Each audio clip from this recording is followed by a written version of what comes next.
ঋতব্রত বন্দ্যোপাধ্যায় যে কেবল শাসক ঘনিষ্ঠই থেকেছেন তা না, শাসক দলের সঙ্গে মন জুগিয়ে চলার মতো তার ক্ষমতা রয়েছে। তো এত ডিপ রুটেড ডেমোক্রেসিতে বিরোধীদের কণ্ঠ রোধ করলে, বিরোধী শূন্য করার চেষ্টা করলে তার ফলাফল ভালো হয় না। মানে কালে কালে যুগে যুগে এটা প্রমাণিত। ঋতব্রতকে খাবেন না, ঋতব্রতকে মাথায় দেবেন না, ছুঁড়ে ফেলে দেবেন, সেই সমস্ত বিষয়টা এই মুহূর্তে তৃণমূল কংগ্রেস এমন একটা জায়গায় পড়ে রয়েছে, ভাবছে যে কি করবেন ঋতব্রত বন্দ্যোপাধ্যায়কে।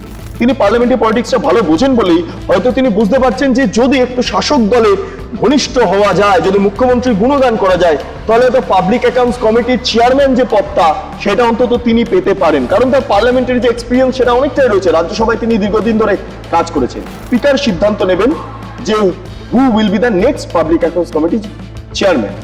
এটাই হচ্ছে সবচেয়ে বড় বিষয়। কিন্তু ওই যে লোভ থেকে যায়, সেই লোভ থেকেই হয়তো ঋতব্রত বন্দ্যোপাধ্যায়ের এই সমস্ত কাজকর্ম আমরা চাক্ষুষ করতে পারছি।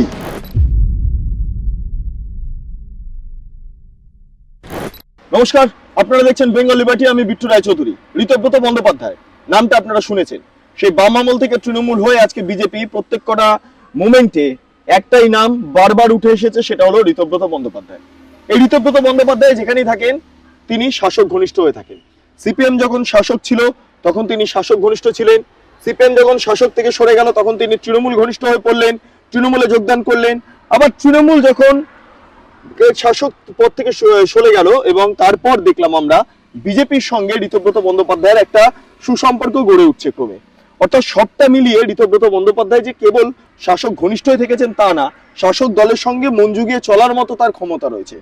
তিনি বিপ্লবী, তিনি আইফোন ব্যবহার করেন, তিনি মবলার পেন ব্যবহার করেন, কিন্তু তিনি চিরকাল বামপন্থাকে কার্যত ফলো করে এসেছেন এবং এখনো তিনি বলে আসেন যে তিনি বামপন্থী রয়েছেন।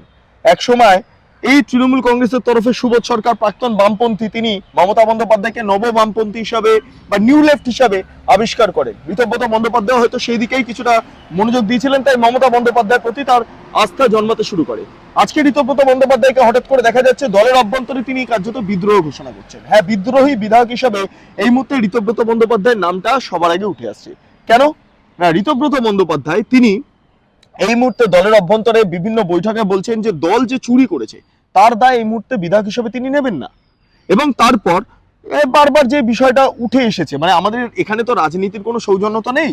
এখানে আগে গত 15 বছরে আমরা দেখেছি কোনো প্রশাসনিক বৈঠকে বিরোধী এমপি এবং বিধায়কদের ডাকা হতো না, এবারে ডাকা হচ্ছে।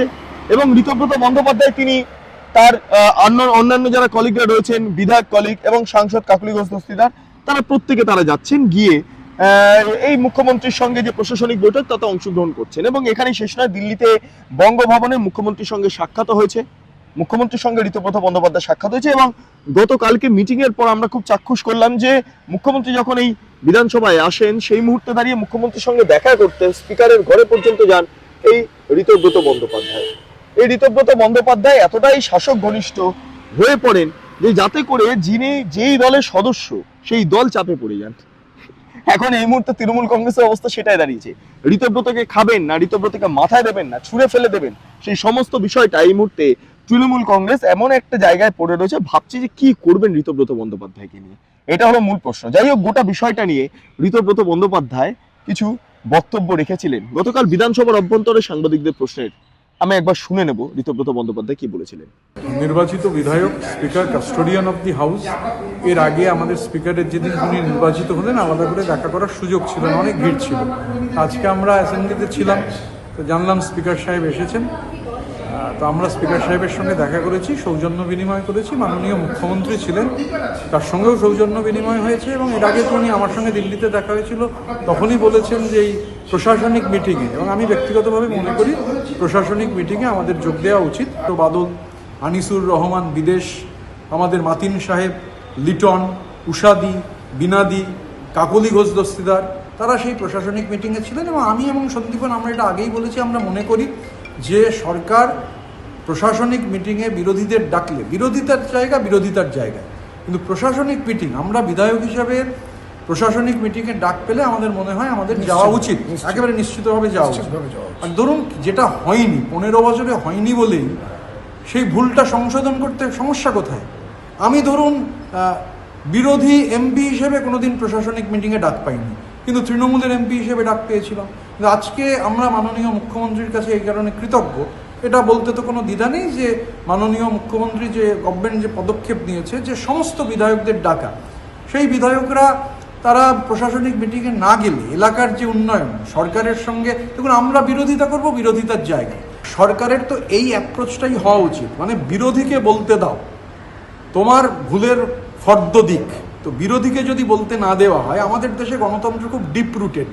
ষোড়শ মহাজনপদের আমলে এমন দুটো মহাজনপদ ছিল যেখানে সব মানুষ না হলেও মানুষ ভোট দিয়ে শাসক ঠিক করতেন। তো এত ডিপ রুটেড ডেমোক্রেসিতে বিরোধীদের কণ্ঠ রোধ করলে, বিরোধী শূন্য করার চেষ্টা করলে তার ফলাফল ভালো হয় না, মানে কালে কালে যুগে যুগে এটা প্রমাণিত। আপনারা শুনলেন পরপর ঋতব্রত বন্দ্যোপাধ্যায়ের বক্তব্য। এবার আসি মূল বিষয়টাতে। দেখুন, বিধানসভার একটা রীতি আছে, সেই রীতিটা হলো পাবলিক অ্যাকাউন্টস কমিটির চেয়ারম্যান সাধারণত বিরোধী দল থেকে করা হয়। বেশ, তৃণমূল কংগ্রেসীরা মানেনি, সেই জন্য দলবদলু যে সমস্ত বিজেপি বিধায়করা ছিলেন তাদেরকে পাবলিক অ্যাকাউন্টস কমিটির চেয়ারম্যান করে তৃণমূল কংগ্রেস প্রতিষ্ঠা করার চেষ্টা করেছেন যে তারা তো বিরোধীদেরই জায়গা দিচ্ছেন। মুকুল রায় দলবদলু বিধায়ক,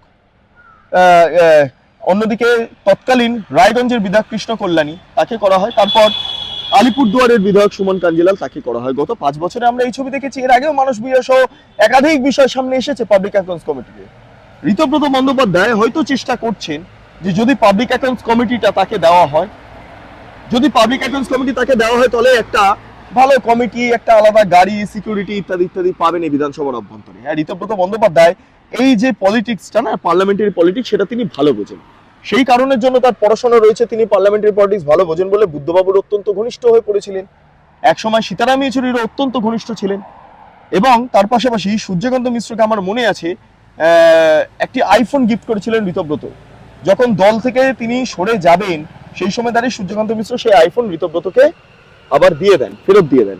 ঋতব্রতর অভিযোগ ছিল যে মোহাম্মদ সেলিম এবং তার ছেলে দুজন মিলে ঋতব্রত বন্দ্যোপাধ্যায়ের বিরুদ্ধে কনস্পিরেসি করেছেন। তাই একটি ভিডিও প্রকাশ পায়, যে ভিডিওটা একটা অশ্লীল ভিডিও হিসেবে বিভিন্ন সময় দেখানো হয়েছে। যাই হোক, সেই সূত্র ধরেই এই সংঘাত ইত্যাদি ইত্যাদি বিষয় আজকের দিনে এই কথাগুলো উত্থাপন করছে, কারণ ঋতব্রত বন্দ্যোপাধ্যায়ের উত্থান পতনটা আমরা চোখের সামনে দেখেছি। কিভাবে তিনি গিয়েছেন দলের অভ্যন্তরে, সিপিএম এর ভেতরে থেকে তিনি কিভাবে বিদ্রোহ ঘোষণা করেছিলেন, সদর দপ্তরে কামান্দাগোই থিওরি ব্যবহার করেছিলেন, তারপর তিনি তৃণমূল কংগ্রেসে যান। আজকে তৃণমূল কংগ্রেসের অভ্যন্তরে থেকেও সদর দপ্তরে কামান্দাগোই শব্দটা ব্যবহার করছেন ঋতব্রত বন্দ্যোপাধ্যায়। এবং এইখানেই দাঁড়িয়ে একটা প্রশ্ন, যে হঠাৎ করে এতটা কেন?